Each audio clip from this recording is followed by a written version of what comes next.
Hi, it's Debbie Williams here. I'm an NLP trainer and hypnotherapist, and today I'm going to talk about overeating and tiredness.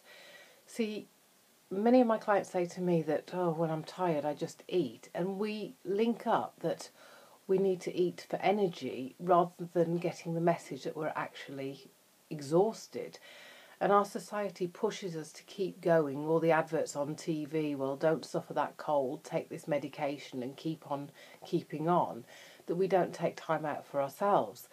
Now, when I work with clients, I set up a plan for them. I look at their lifestyle and see how much sleep they're getting. Because sometimes if you have a plan to be in bed sort of one night a week at sort of 8 o'clock, maybe straight after you put the kids to bed, you'll find it will pay great dividends on how you feel sort of in yourself in the days ahead. Also, I find that if you listen to any hypnosis recordings and you fall asleep afterwards, that's your system telling you how tired it is. So having a plan will help you to stop the trigger of eating when you're tired, and understanding that when you feel tired, ask, am I actually hungry, or do I actually need to have an early night? See, this is a major thing in any problem. If people are overtired, then it exaggerates the problem to make it feel far worse. You know, if you've ever tried to make a decision when you're exhausted, then looking back, you probably didn't make the best decision at that time because everything wasn't firing off at all cylinders. And the person who's sort of pulled towards food tends to use that as a trigger point. Oh, I'm tired, right, I need some food for energy. And then they wonder why they're overweight, because they're misinterpreting the signal that their mind is giving them. See, we're given emotions and they're messengers, but we don't always interpret them right. So sometimes just asking, what am I feeling right now? What is the true message? What do I need to learn to move on? Can start to undo that internal program. Now, if you did it just once, this isn't going to work. This is something that you need to make it a habit of getting into your emotions and asking, what do I need to learn to move on? This is also one of the key things that I use to help people come out of depression. I had one chap who woke up the one morning and felt dreadful, and he'd been feeling great for months and months. And he said in the past he would have said to himself, oh God, is the depression back? And that's what people do. They look to the past. The brain goes, oh, depression. We know what that is. We can do that. Come on down.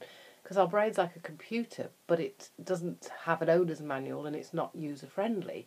But because he'd been keeping a happiness journal and a feel-good journal, he knew that it was just a blip. And so he asked, what do I need to learn to move on? And he didn't get an answer straight away. And he'd been asking this question for many months now, about 4 months.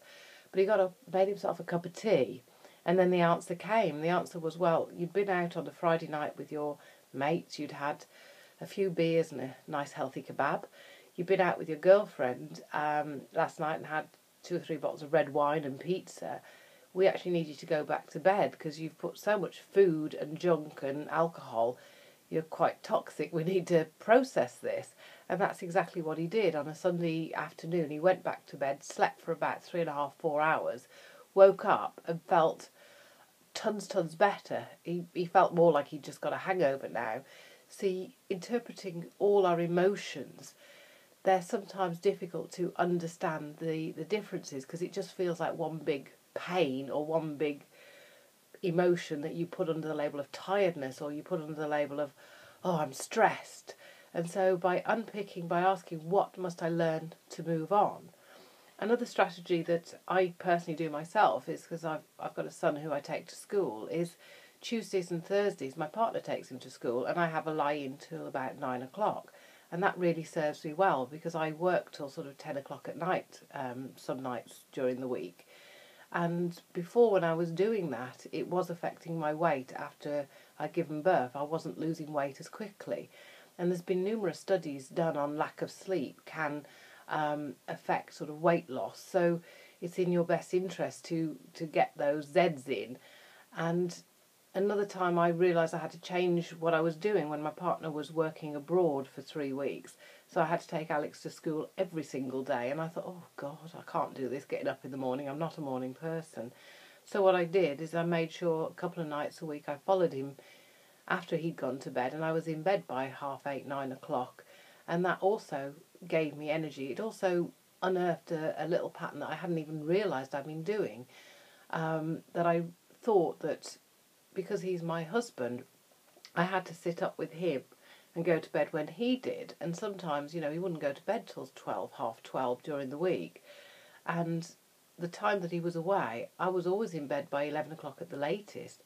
And I actually lost 1.5 pounds that week through just doing that, because everything set itself back to a balance in my system.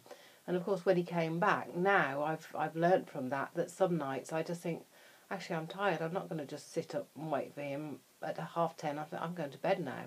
And I do that a couple of nights a week, and I feel the better for it. It's such a simple thing, getting more sleep, but how often do we do it, and how often do we give ourselves permission to do that? But please sort of feel free to do a plan for yourself, because if you don't do a plan, you'll do it once and you think, oh, that didn't work. It's consistency. It's like building a muscle in the gym. You don't go once and just do it. You need to do it consistently.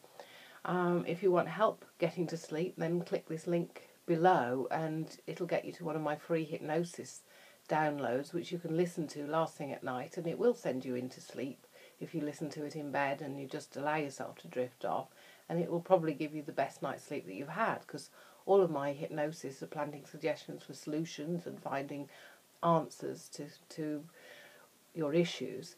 Anyway, great talking to you today. Bye now.